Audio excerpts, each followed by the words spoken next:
तो hello everyone. तो आप सभी लोग आरआरबी एएलपी सीबीटी 2 देने जा रहे हैं। तो पहले तो आप सभी लोगों को बहुत सारी शुभकामनाएं और आप सभी लोग मेहनत से पेपर दें और आपका सिलेक्शन हो और हर एक बच्चा जो मेहनत से तैयारी किया है उन सभी का सिलेक्शन हो और यानी कि 2025 में वो बेरोजगारी से भी दूर हो। अब एक जो बहुत सादा सवाल बच्चों से ज्यादा पूछा गया है कि आरआरबी एएलपी सीबीटी 2 में सर सिटी इंटीमेशन जारी तो हुआ है, तो क्या सभी बच्चों को सर यहां पर होम डिस्ट्रिक्ट मिला है, क्या बहुत दूर दूर सेंटर मिला है? वो तो आप कमेंट सेक्शन में मुझे बताएंगे कि आपका सेंटर कितनी दूर गया है। बाकी मेरे पास जो इंफॉर्मेशन है मैं आपको वो बता देता हूं। और नॉर्मलाइजेशन का कितना असर होगा या नहीं होगा, ये भी एक बहुत बड़ा रहस्य है। और 19 मार्च को पेपर का लेवल कैसा था, ये सारी बातें मैं आपसे डिस्कस करूंगा इस वीडियो के माध्यम से। जैसा कि आपके पास खबर है और आपके पास ये चीज की जानकारी पूरी तरह से है कि आरआरबी एएलपी का पेपर जो कि मार्च में होना था 19 और 20 को, ये सभी तो आपको इंफॉर्मेशन पता है कि जो पेपर आपका 19 और 20 को होना था वो हो गया था आपका पोस्टपोन। ठीक है, आप जानते हो कि वो दोनों पेपर आपके पोस्टपोन कर दिए गए थे और आरआरबी ने बोला था कि अब हम इसकी जो एग्जाम डेट है वो आप लोगों को जल्दी अनाउंस करेंगे।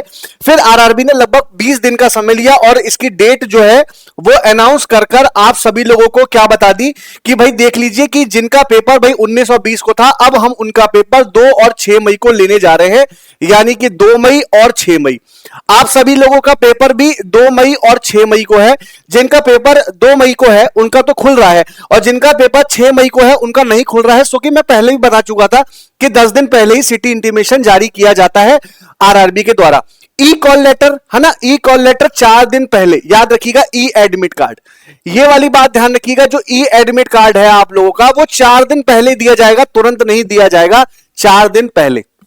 इसके बाद जो कि मेन है बच्चे आप सभी लोगों को रिपोर्टिंग टाइम आपको बताया गया है। अच्छा, आरआरबी ने जो एग्जाम दिया है ना, जैसे किसी का पेपर अगर 19 को था तो उसका 2 मई को दिया है और जिसका पेपर 20 को था उसका पेपर 6 मई को दिया है। यही आपका बच्चों से बात चल रही है जो मेरे पास खबर आई है बच्चों की। ठीक है, अब यहां पर सबसे बड़ी बात सर एग्जाम से देखो, डिस्टेंस की अगर मैं बात करूं आप लोगों से, डिस्टेंस की देखिए मैंने आप लोगों को एक वीडियो बनाई थी और बताया था कि आरआरबी ने होम सेंटर देने की कोशिश की है, क्योंकि देखिए होम डिस्ट्रिक्ट, अब आप जानते हो कि सबको होम डिस्ट्रिक्ट भी देना पॉसिबल नहीं है। यह बात मैंने आप लोगों को वीडियो सेक्शन में बताई थी। तो यहां पर मैं बात करूं आपसे, केवल 30% से लेकर 40% लोगों को ही होम डिस्ट्रिक्ट दिया गया है।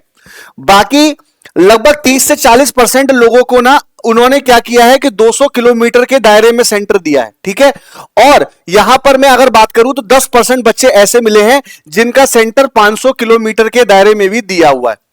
जैसे आपने देखा होगा पहले क्या था कि बिहार के कुछ बच्चों का जो सेंटर था वो चेन्नई, आंध्र प्रदेश, तेलंगाना भेज दिया है, वो वाला नहीं किया है। तो 30 से 40% के ही केवल होम डिस्ट्रिक्ट मिला है, बाकी सबको नहीं मिला है। 30 से 40% को 200 किलोमीटर मिला है और 10% वालों को 500 किलोमीटर का दायरा दिया गया है, क्योंकि देखिए रेलवे भी चाहता है कि फ्रॉड ना हो और चीटिंग ना हो। तो ये जो है वो तो बनाया गया है रेलवे के द्वारा एक सेंटर का रूप। ठीक है, इसके बाद मैं अगर आपसे बात करूं कि जो पेपर 19 तारीख को हुआ था फर्स्ट शिफ्ट का, भाई क्योंकि रेलवे ने ही तो बोला है।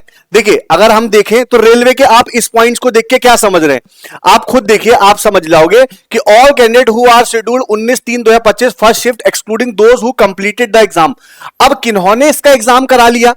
देखिए आप लोगों ने आरआरबी टेक्नीशियन में देखा होगा, किसमें बच्चे, आरआरबी टेक्नीशियन में, कि जहां पर बच्चे कम होते हैं, जैसे 600 बच्चे थे, आपने देखा होगा एक बच्चे के 43 नंबर बड़े थे, बिहार का बच्चा था, आपने देखा होगा 43 नंबर। तो जब कम बच्चे जिस शिफ्ट में बैठते हैं तो उनके नंबर बहुत ज्यादा बढ़ते हैं। लेकिन आरआरबी जो है जो अपना एग्जाम करा रही है ये अपना जोन वाइज करवा रही है। अब हो सकता है कि जो 19 तारीख को जो एग्जाम कंप्लीट हुआ हो वो एक ही जोन का पूरा कंप्लीट हो गया हो, ये भी हो सकता है, तो नॉर्मलाइजेशन ना हो। लेकिन अगर उन बच्चों का और भी जगह दिन मतलब और भी शिफ्टों में पेपर था सेकंड में, है ना, तो नॉर्मलाइजेशन हो सकता है। अब ये जब आप तो देखिए आरआरबी देगी, बाकी नॉर्मलाइजेशन अगर होता है उस तरीके से तो फिर तो आप समझ रहे हैं नंबर बढ़ेंगे, अच्छे खासे बढ़ेंगे उन बच्चों के जिनका पेपर ये जो था। ठीक है, तो इसके लिए आरआरबी को जवाब देना था, लेकिन आरआरबी ने जवाब नहीं दिया। मैंने तो वीडियो बनाया था बट आप लोगों ने उसका रिप्लाई नहीं दिया। अब 19 शिफ्ट में जिन बच्चों का एग्जाम हुआ है, 19 शिफ्ट में जिन बच्चों का एग्जाम हुआ है उनका बता दें कि ड्राइंग से 2 सवाल पूछने की संभावना बता रहे थे बच्चे कि ड्राइंग से 2 सवाल थे और जो 2 क्वेश्चन थे वो एक तरह से मॉडरेट लेवल के थे। ठीक है, ड्राइंग के 2 क्वेश्चन। ठीक है, ईवीएस से बच्चे 3 क्वेश्चन बता रहे थे कि वहां पर ईवीएस से 3 क्वेश्चन मिले हैं। कंप्यूटर से बता रहे थे बच्चे कि 2 क्वेश्चन है। एक तो HTML से बता रहा था बच्चे, क्वेश्चन है HTML क्या, HTML। अब फुल फॉर्म पूछी थी कि HTML से पूछा था क्या, तो एक सवाल तो आपका ये था। बाकी फुल फॉर्म एक पूछी गई थी, ठीक है, याद रखिएगा, एक फुल फॉर्म थी, बच्चा बता रहा था जिस आधार पे, ठीक है। इसके बाद बेसिक साइंस एंड इंजीनियरिंग में आपके बच्चे लगभग 35 से 38 क्वेश्चन थे, और बच्चा बता रहा था इसमें 10 तो बच्चे इसमें न्यूमेरिकल थे, 10 इसमें क्या थे, न्यूमेरिकल। और आप सभी को पता है कि बेसिक साइंस इंजीनियरिंग में न्यूमेरिकल होना लाजमी है। मैथ्स नॉर्मल थी, बच्चा बता रहा था कि मैथ्स जो थी बच्चे वो इजी थी, यानी कि बच्चा सिर्फ बनाया जा रहा था, ठीक है। रीजनिंग लेंदी थी, ये वाली बात ध्यान रखिएगा, रीजनिंग जो थी वो लेंदी थी, ठीक है, रीजनिंग जो थी वो लेंदी थी। तो इसलिए बच्चे मैं आप सभी लोगों से कह रहा हूं कि रीजनिंग में पजल सेक्शन पे ज्यादा काम कर लीजिएगा, seating arrangement, line arrangement, floor arrangement, इससे बच्चे 5 क्वेश्चन अगर दिए हैं तो उस बार भी बना के देगा।